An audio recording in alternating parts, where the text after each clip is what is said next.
Hello दोस्तों, KSFM Hindi stories and poem पर आपका हार्दिक अभिनंदन है। अगर आपने चैनल सब्सक्राइब नहीं किया हुआ है तो जल्दी से कर लीजिए। जैसा कि आप सभी जानते हैं, धनतेरस की शाम को यम देवता की पूजा की जाती है। इस दिन यमदेव के लिए दिया जलाया जाता है। ऐसा माना जाता है कि इस दिन दिया जलाने से अकाल मृत्यु से इंसान बच जाता है। लेकिन ये भी सच है कि पृथ्वी पर आने वाले व्यक्ति की एक न एक दिन मृत्यु होनी ही है। कहते हैं कि आत्मा को स्वर्ग या नरक भेजने से पहले उन्हें धरती पर मौजूद एक मंदिर में ले जाया जाता है। वहीं उसके पाप और पुण्य का हिसाब होता है। इसी के बाद यमराज उस आत्मा को अपने साथ ले जाते हैं।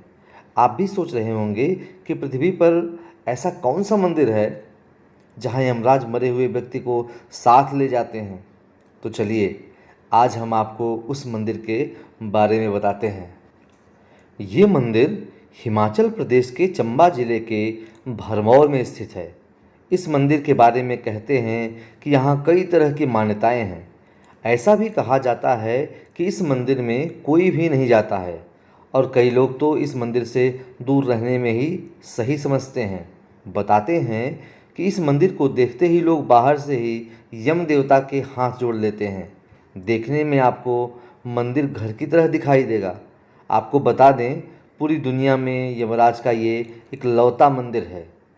इस मंदिर के अंदर आपको एक खाली कमरा दिखाई देगा, जिसके बारे में कहते हैं कि ये चित्रगुप्त का कमरा है।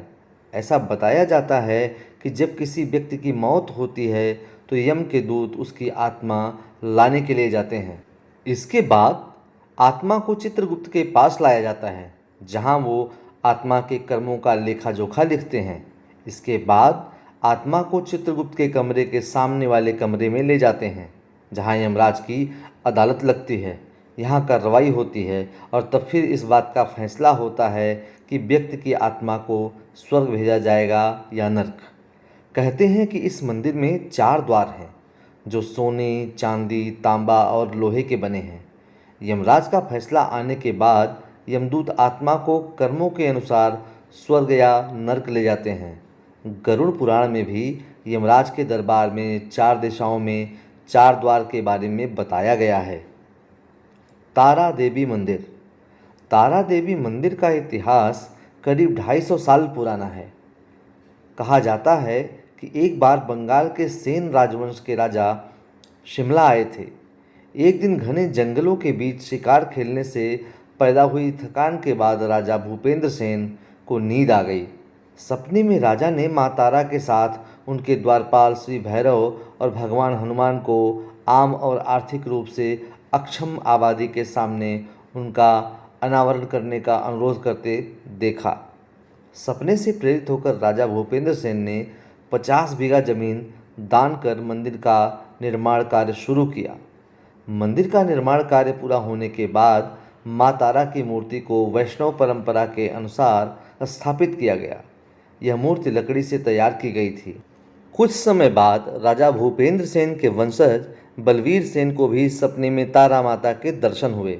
इसके बाद बलवीर सिंह ने मंदिर में अष्टधातु से बनी माँ तारा देवी की मूर्ति स्थापित करवाई और मंदिर का पूर्ण रूप से निर्माण करवाया।